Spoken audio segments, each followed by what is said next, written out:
Alors bonjour, je suis Marie-Hélène Fréchette, je suis conseillère pédagogique. Bonjour, mon nom est Nathalie Desilets, enseignante en classe langage, 2e et 3e cycle.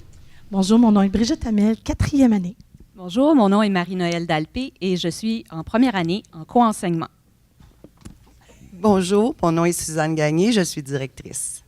Bonjour, mon nom est Linda Frank, je suis enseignante en 6e année. Alors, ce matin, on va vous présenter notre album Souvenir. Alors, juste pour vous mettre en contexte, l'an dernier et puis encore cette année, nous avons appris ensemble à intégrer l'enseignement explicite de l'écriture à notre pratique. Alors, toute l'équipe école était impliquée. Nous avons vécu ce projet-là en équipe cycle. Nous étions accompagnés par 2 CP, dont Marie-Hélène qui est ici avec nous, et puis par notre directeur, M. Yves Vizina, qui est maintenant à la retraite, mais qui a été grandement impliqué dans ce projet-là. Alors, avant de vous expliquer, de vous décrire le projet, c'est important pour nous de vous dire que si ça s'est bien déroulé, c'est assurément parce que le milieu était prêt. Dans les années qui ont précédé cette aventure-là, M. Vizina et toute l'équipe école ont travaillé ensemble à revoir le mode de vie, ce qu'ils ont appelé le vivre ensemble. Donc, ils ont travaillé vraiment un projet commun. Et selon M. Vizina, ça constituait un peu un virage au sein de l'équipe, dans l'idée de travailler ensemble. Dans les dernières années aussi, l'équipe école a regardé les résultats des élèves. Ils ont discuté entre eux de leurs observations.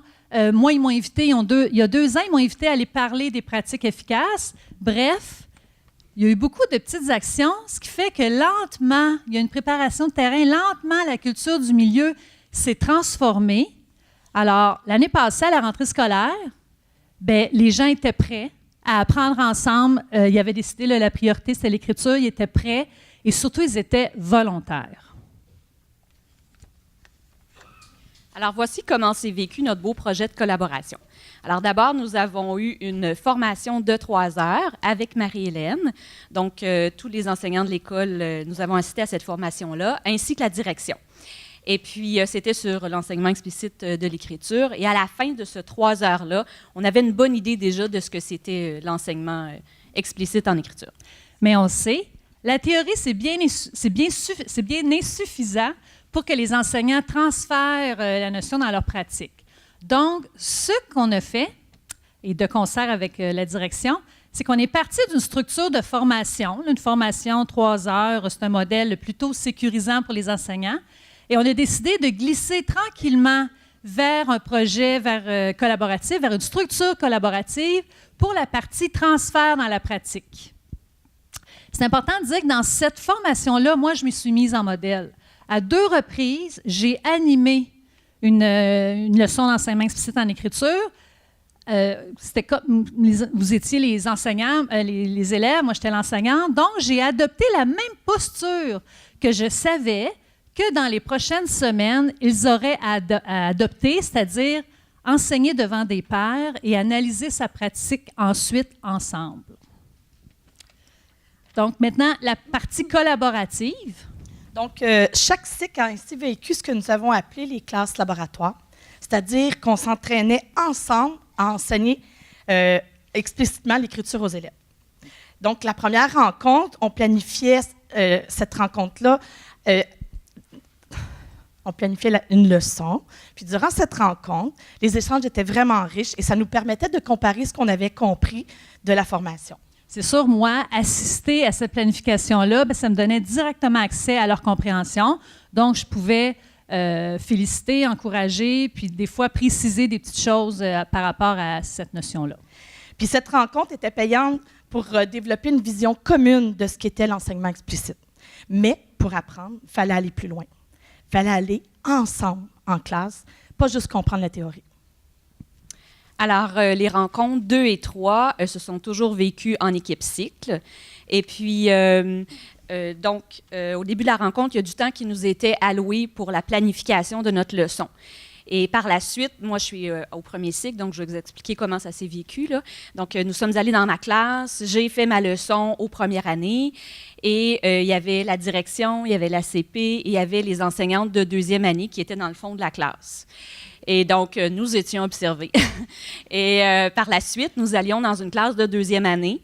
Et c'était au tour de ma collègue d'être observée par tout ce beau monde-là. Donc, à tour de rôle, nous étions observateurs ou observés. Et puis, donc, ça a fait en sorte là, qu'on s'est entraîné et qu'on est passé de la théorie à la pratique, mais toujours avec du soutien de Marie-Hélène.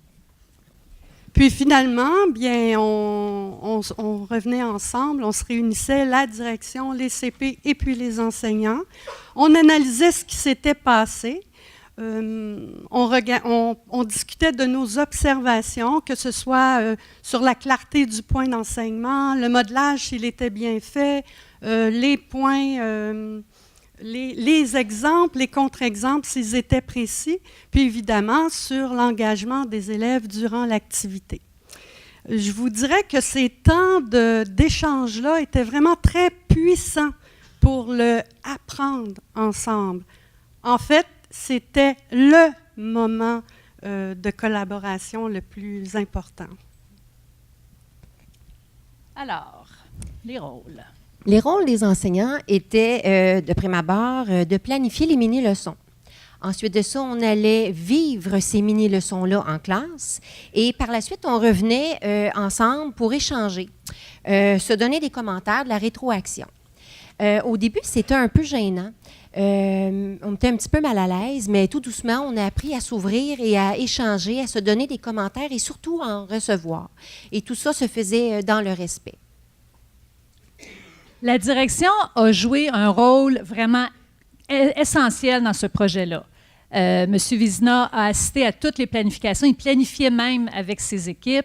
Il est allé en classe observer. Quand il revenait, il contribuait activement aux échanges pour analyser la leçon. Il donnait de la rétroaction, il questionnait aussi. Il a vraiment été engagé, il a vraiment appris avec son équipe ce qu'était l'enseignement explicite de l'écriture. C'est lui qui ouvrait les rencontres. C'était pas les CP, il ouvrait la rencontre, il terminait la rencontre. Il était vraiment un leader, ce qu'on dit un leader apprenant. Il a vraiment joué ce rôle-là. Bien sûr, c'est lui aussi qui était responsable des libérations. Toutes les libérations se sont faites sur temps de classe. C'est lui qui a veillé. Parfois, on a eu des petits ajustements d'horaire, là, considérant qu'on allait dans les classes. C'est lui qui était responsable de ça.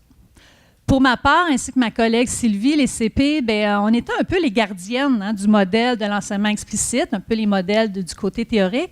Mais on était peut-être celles qui questionnions beaucoup pour susciter les échanges entre les gens. Qu'est-ce qui fait que ce projet-là s'est bien déroulé? Bien, en fait, le milieu était prêt à travailler ensemble.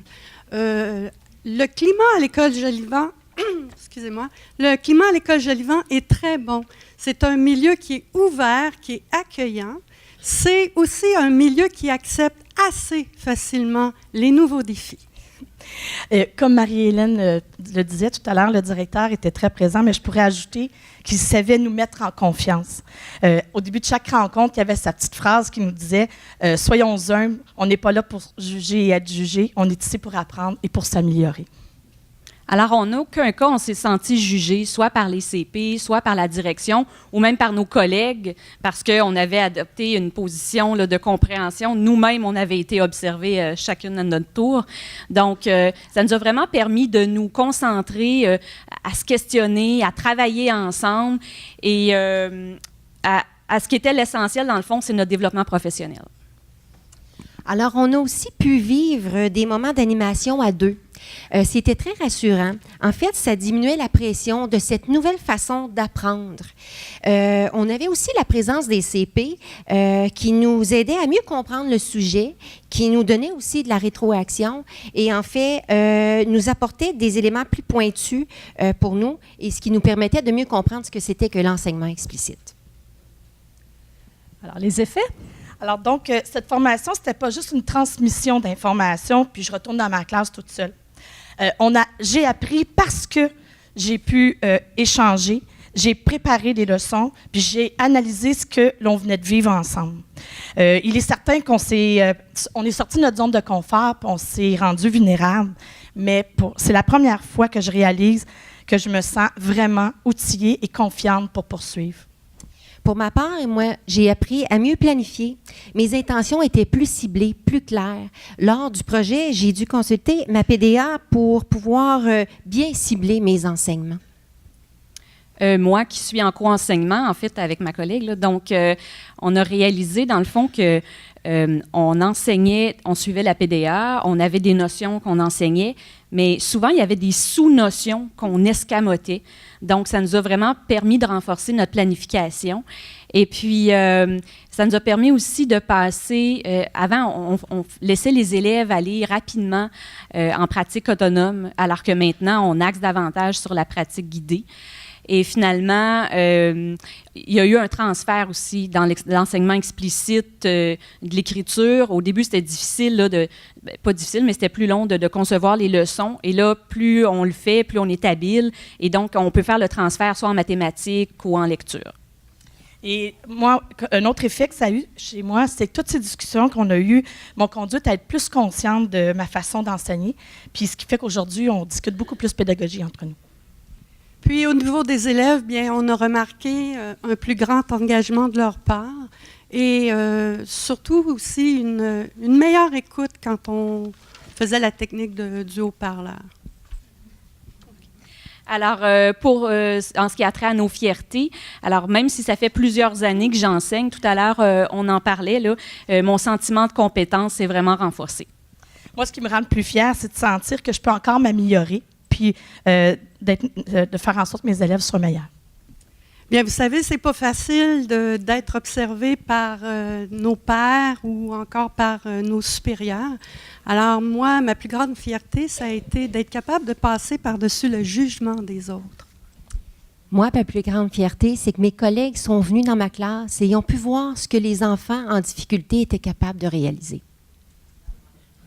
Et pour ma part, ben, j'ai vu l'effet de mon accompagnement. C'est pas tous les jours pour une CP qu'on peut voir jusque dans une classe l'accompagnement qu'on offre aux enseignants. Donc ça, je suis vraiment, vraiment contente d'avoir pu avoir vécu ça. Ah oui! Quand le projet de collaboration a été créé il y a une année, on savait déjà qu'on continuerait cette année. M. Vizina, d'ailleurs, l'avait dit à son équipe, un changement, ça prend du temps. Cette année, donc, on n'a pas le défi de mettre en place la culture collaborative, le défi d'ouvrir les classes à ses collègues, de jaser de pédagogie. Il y a 2 défis cette année qui se présentent à nous. Premièrement, alors que l'année passée, toute l'équipe a commencé sur le même pied de connaissance, si on peut dire, là, à cette heure-ci, ce n'est pas chaque individu qui a la même aisance à planifier et à animer des leçons d'enseignement explicite de l'écriture. L'année passée, presque tout le monde a fait des leçons là, en lien avec le code grammatical, ce qui est peut-être le plus facile. Mais là, présentement, il y a des gens qui expriment le désir d'aller plus loin. Il y a des individus qui veulent vraiment élargir leur répertoire de stratégies. Donc, cette année, le défi, c'est de continuer à travailler ensemble, chacun étant dans sa zone de développement et permettre à tout le monde, dans le fond, d'élargir aussi son répertoire de stratégies de révision, planification, etc. Deuxième défi, Martine Leclerc nous parle des 3 stades. On ne peut pas dire que Jolivent a les 2 pieds dans le stade 3, le stade d'intégration, parce que on parle peu encore, on ne parle pas assez des données d'observation. On doit plus amener autour de la table des discussions qui tournent autour de la question « Comment saurons-nous que les élèves ont appris? » Alors ça, c'est notre défi de cette année, de glisser vers ça. Alors voilà, je laisse le mot de la fin à Suzanne qui vient tout juste d'arriver là, à l'école. Oui, donc c'est à moi maintenant de porter le flambeau. Excusez ma voix. Ce projet-là a été présenté l'an passé aux directions, à toutes les directions de la commission scolaire. Je venais juste d'être nommée. Je vous jure, ça fait un effet « wow ». Mais là, c'est à mon tour d'avoir des papillons. Parce que ça fait 1 an déjà qu'ils travaillent là-dedans. Moi, je dois continuer à faciliter la tâche, mais il faut que je me mette aussi en position de leader apprenant. Et je dois dire que mon prédécesseur a vraiment bien, comme François Massé le dit, a vraiment bien travaillé la terre. Parce que Et ça fait pas longtemps que je suis avec vous, mais je peux vous dire qu'à Jolivant, le terreau est très, très fertile. Merci.